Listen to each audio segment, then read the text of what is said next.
მოგესალმებით მეგობრებო.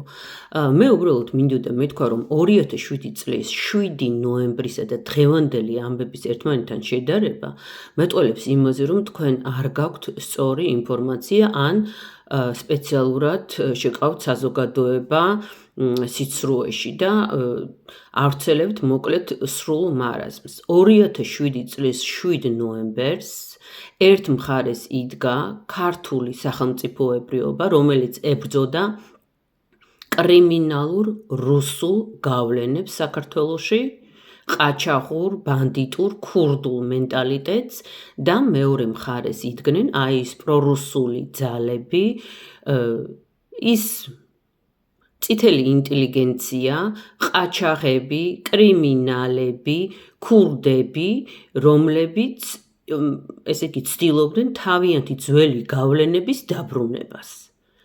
და დღეს აი ისინი, რომლებიც იყვნენ მაშინ პრორუსული ძალების დასაყრდენის საქართველოში, კრიმინალების და ყაჩაღების, ისინი დგანან იმ შავ ტანისამოსებში, თავიდან ბოლომდე დაფარულნი და ისინი დგანან საქართველოს დღევანდელ მთავრობაში და თავ პირს ალეწავენ ჩვენს ახალგაზრდებს და ძველგაზრდებს.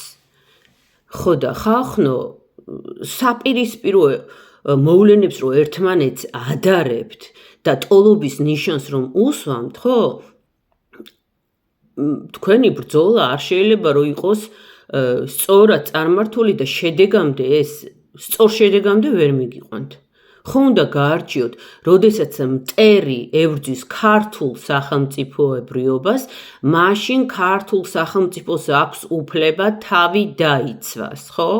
და როდესაც თქვენ სახელმწიფოს სათავეში ყავთ რუსი, მაშინ ის ჯერ ეს ერთი არის არალეგიტიმური, ხო? ამ გაყალბებული არჩევნების შედეგად და მეორეც ერთი, მას არ აქვს უფლება ქართველი ხალხის ნების საწინააღმდეგოდ იმოქმედოს და ქართულ ხალხს აქვს უფლება თავი დაიცვას. ამ ორ მოვლენას 2007 წლის 7 ნოემბრის ამბებს და დღევანდელობას ერთმანეთს რო ადარებთ, ეს არის როგორ გითხრათ, არა მარტო არაინფორმირებულობა, არამედ ის რომ თქვენ უკვე ხართ მიკერძოებული, არასწორი და შეცდომაში შეკავთ მთელი საზოგადოება. ძალიან გთხოვთ, არა მარტო თქვენ, არამედ ახალგაზრდებსაც აუხსენით, რა ხდებოდა 2007 წლის 7 ნოემბერს, ვინ იდგა ერთ მხარეს და ვინ იდგა მეორე მხარეს. აი ახლა ძალიან მაინტერესებს. ჩავთვალოთ, რომ აი ეს პუტინისტების, კობახიძეების, ბიძინა ივანიშვილების და ღარიბაშვილების და კალაძეების ერა ჩაბარდა, თქვათ, ისტორიას და მოვიდა ახალი მთავრობა და ამ მთავრობას, ესე იგი, ეწინააღმდეგება და დებოშს უწყობს აი ისევ ის კრიმინალების ძალა, რომელიც ეხლა ისევ კალაძეს და კობახიძეს და ბიძინა ივანიშვილს იცავს.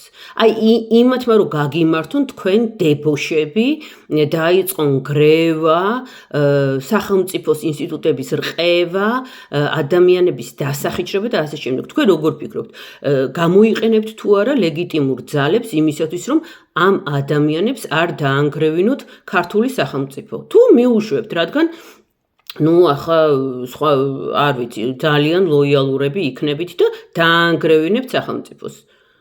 ქართულ სახელმწიფოებრიობას ხო უნდა გაფრთხილება რა? ხო უნდა გაფრთხილება. იმიტომ რომ ჩვენ ესე ყოველ 5 წელში ერთხელ და 4 წელში ერთხელ თუ დავკარგეთ ქართული სახელმწიფო, ამდენი რესურსი და ამდენი გენერაცია ამას ვერ გაუძლებს. ხო და ამიტომ ძალიან გთხოვთ, სრულიად უადგილო და სასაცილო შედარებას ნუაკეთებთ და აიგივებთ რაღაცა სახელმწიფოს დაცვის ჟესტს ანტისახელმწიფოებრივი ქმედებებთან რა, ამათ აიგივებთ ერთმანეთთან. ძალიან გთხოვთ.